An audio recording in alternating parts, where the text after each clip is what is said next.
Good evening and welcome to this special broadcast that we are bringing to you from Kathmandu at this moment. Behind me are the charred remains of the Parliament of Nepal. And the young people and the country is hoping that from these ashes rises a new Nepal, which many of these young people protested, fought, and they believe now have won this battle against the old systems in Nepal, the old political parties, and what was going on for last many decades. It was a lot of turbulence and violence that led to this day, but at least in the last 3 to 4 days, the situation in the capital Kathmandu has remained calm but slightly tense. Things this morning, as the curfew was lifted, are now looking up. People are hoping the interim the Prime Minister, Sushila Karki, would be able to drive the country in a place where the expectations of the youth and the people would be met. There would be new elections in the next 6 months. Behind me, you would also see a lot of people gathering at this place. They are in fact a candlelight vigil, a tribute to those who passed away in the brutal crackdown by the government on the 8th of September. Young lives were lost here when the government in fact had cracked down, and post that there has been, of course, a lot of hope here in the people that the system will change and what went on in Nepal for decades will not be as is. Neighboring India is also looking at the developments keenly. Indian Prime Minister Narendra Modi today spoke about the new Prime Minister and the situation in Nepal and the relations with India. Himalaya की गोद में बसा नेपाल भारत का एक मित्र है, करीबी दोस्त है। मैं आज नेपाल में अंतरिम सरकार की प्रधानमंत्री के रूप में पदभार संभालने पर 140 करोड़ भारतवासियों की तरफ से श्रीमती सुशीला जी को हार्दिक बधाई देता हूं। मुझे विश्वास है कि वे नेपाल में शांति, स्थिरता और समृद्धि का मार्ग प्रशस्त करेगी। People today came out in large numbers onto the streets as the curfew was lifted in the morning after the oath-taking ceremony of the interim Prime Minister Sushila Karki last night.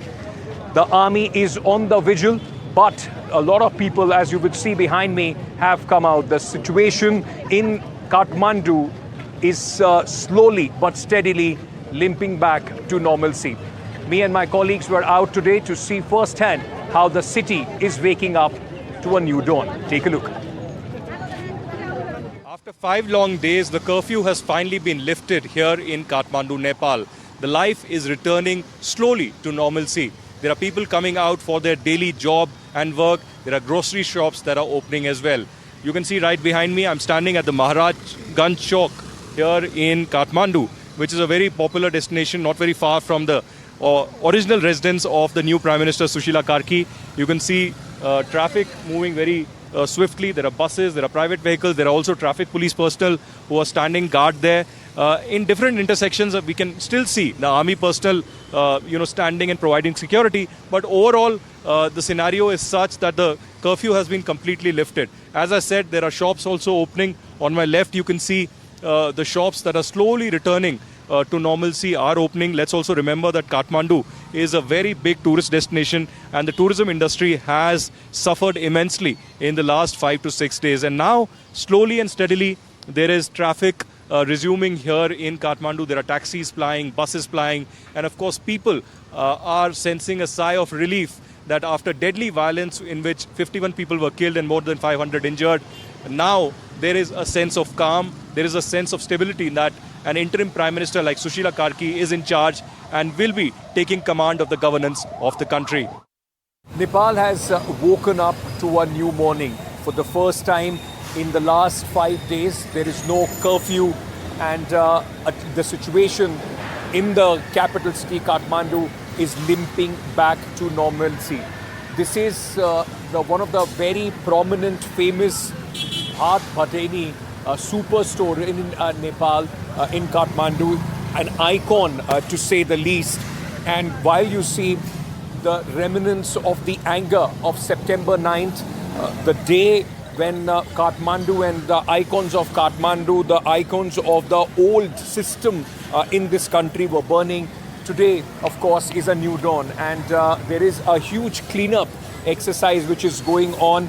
Some of them volunteers, others, those who work in the superstore, employees of the superstore, have taken it upon themselves to, in fact, get into action and engage in this cleanup. You could understand by these visuals itself of the anger and how it scorched everything that stood as a symbol of a system which the Gen Z or the young people did not approve of.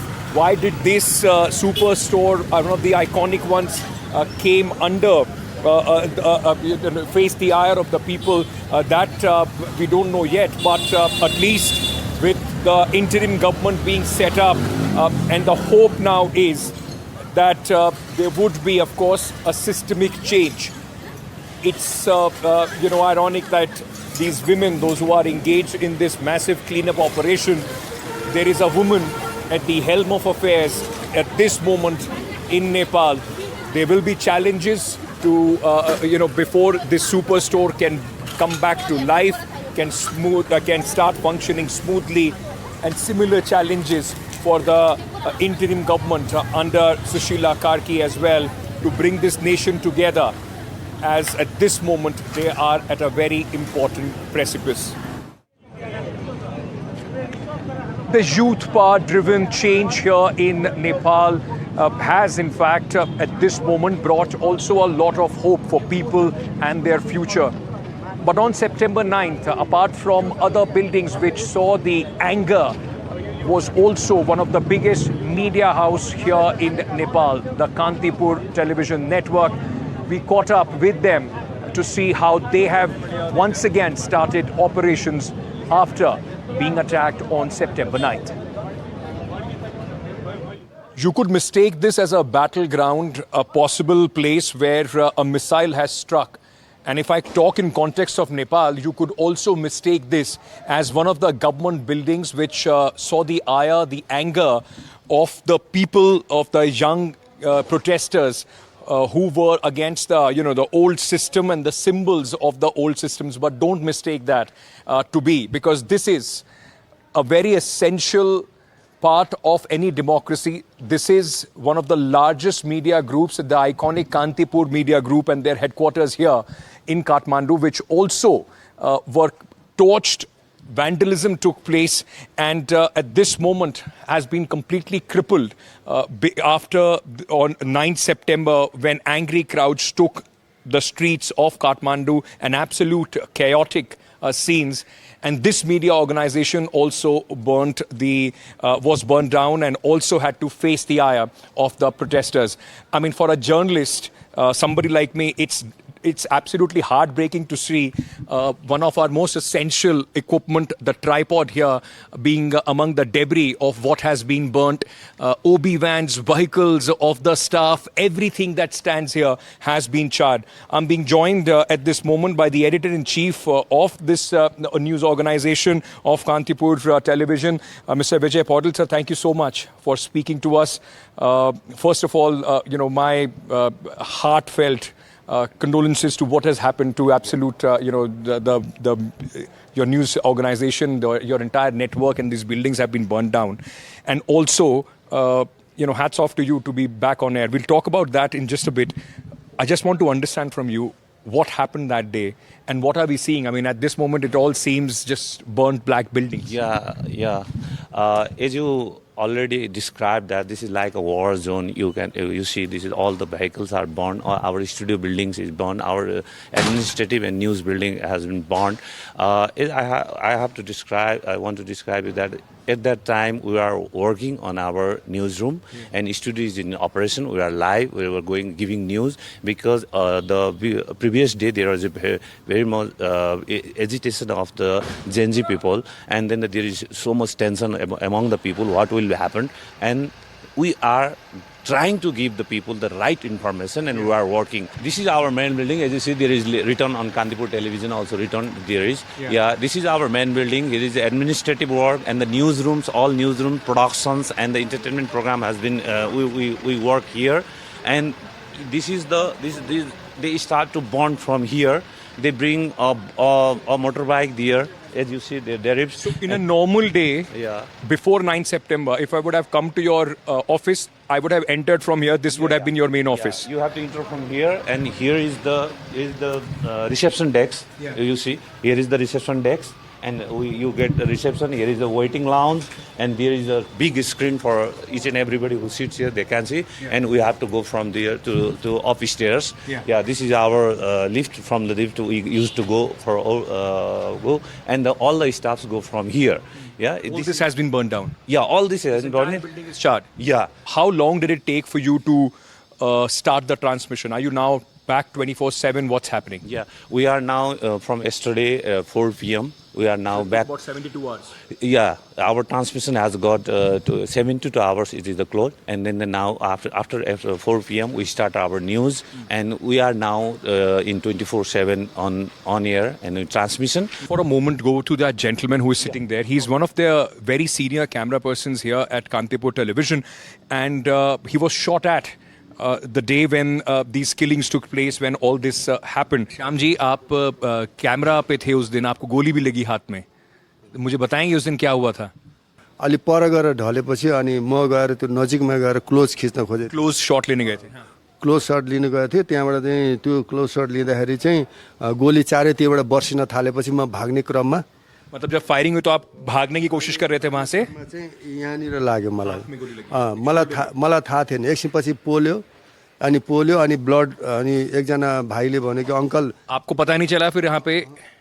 अनि uncle तिम्रो यहाँ गोली, तपाईँको यो गोली लागेछ uncle भन्यो. अनि यसो हेरेको अनि रगत बग्दै थियो. पोले पनि. You know, if you come to Delhi and if you come to NDTV office, I'll just give you a sense of how difficult it is for them to work here. We have a massive floor, which we call the heart and soul of our program, the output desk. All of our colleagues, we sit there, we plan, and everything comes in there. You know, it's on any given shift, it will be about 500 people sitting together to try and put the program out.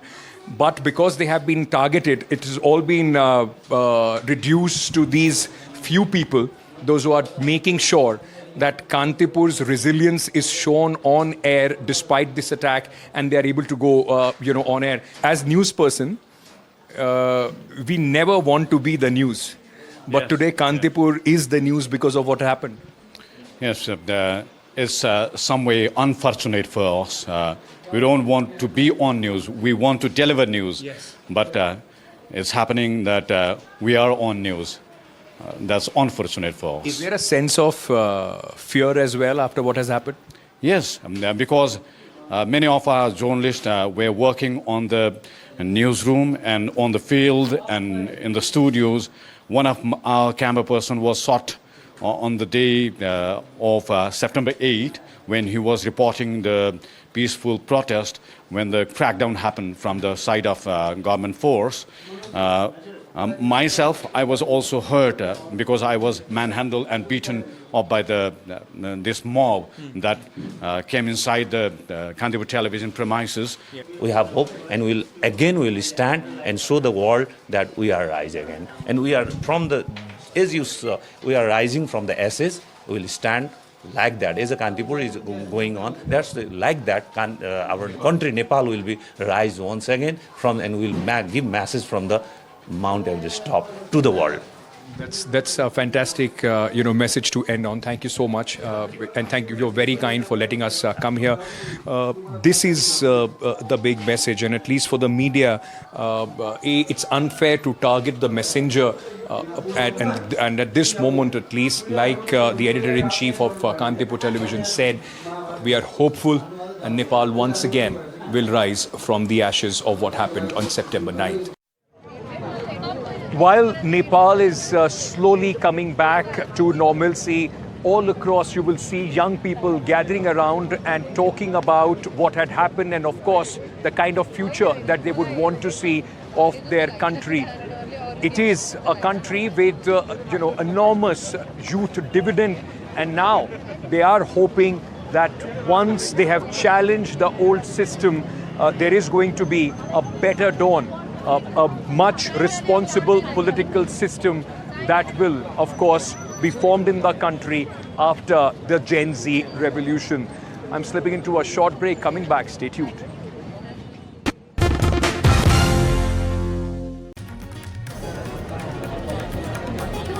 Welcome back. For the first time in Nepal's democratic history, there would be a woman at the helm of affairs. The first woman Chief Justice of Nepal, Sushila Karki, has taken over as the interim Prime Minister of Nepal. Though 73-year-old Ms. Karki, is not exactly Gen Z, but she enjoys a lot of support from the young people of Nepal, and especially the big groups, whether it is Mr. Balen Shah or Mr. Gurung, all of them have expressed support to Sushila Karki because of her strong work against the corruption in the Nepalese, political system. Now, all hopes are that she would be able to clean up the system and pave way for a new government. She comes from very humble origins, despite her big achievements. Take a look at this report. Well, Nepal has finally got its interim government and an interim Prime Minister. Sushila Karki, who was in fact the first female Chief Justice of the Nepal Supreme Court, has now become the first female Prime Minister of Nepal. What an incredibly historic moment. In fact, NDTV is the only channel that could locate the original residence of Sushila Karki, which is in the Dapasi area of Kathmandu, which is about roughly 30 minutes from the Secretariat, which is the Singh Darbar, which would be the seat of the government in many ways. You can see this is the residence of Sushila Karki, where she has been residing for last several years. Even though she was the Chief Justice, she had a top position in the government, but clearly did reside in the most simplest manner. I've been speaking to the neighbors here who say that she has had a very simple lifestyle for decades together. No elite kind of a behavior, no nepo kids, and clearly working for the interest of the common masses. Rita Bhandari ji joins us here. Rita ji, आप कब से यहाँ पर रह रही हैं? और पहले तो ये बताएं कि सुशीला कार्की आपके यहाँ पर बगल में रहती हैं, तो वो प्रधानमंत्री बन गई हैं, आपको कैसा लग रहा है? मेरे को तो बहुत अच्छा लग रहा है. मैं उनको स्वागत करती हूँ, है ना. मैं यहाँ पर 5 साल हुआ. मेरे को उनको बानी स्वभाव उनका अच्छा लगता है. मैं तो पहले से ही उनको माँ मानती हूँ. मेरे लिए वो माँ है, इतना ही जानती हूँ. I feel so honored to be her neighbor right now. She has always been the respectable person, and she's so blunt about her decisions. I feel so blessed to be her neighbor right now.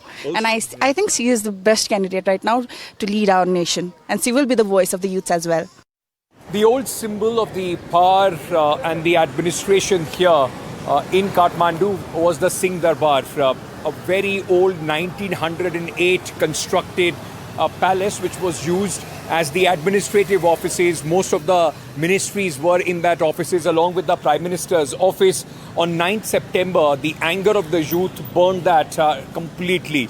There was a lot of distress among people of how such a historical building was burnt down. But for the new interim Prime Minister, this new building, which is part of the Singh Darbar complex itself, is going to serve as the Prime Minister's office. The white building that you see behind me here will be the new Prime Minister's office. This was in fact a new building in the Singh Darbar complex, which was made for the Home Ministry, which will now be used by Sushila Karki as the Prime Minister's office. This is also being protected by the army all across. In fact, if I go further to the other gate, that's where all the signs of the burnt Singh Darbar, the historical building, are still there, completely charred and black.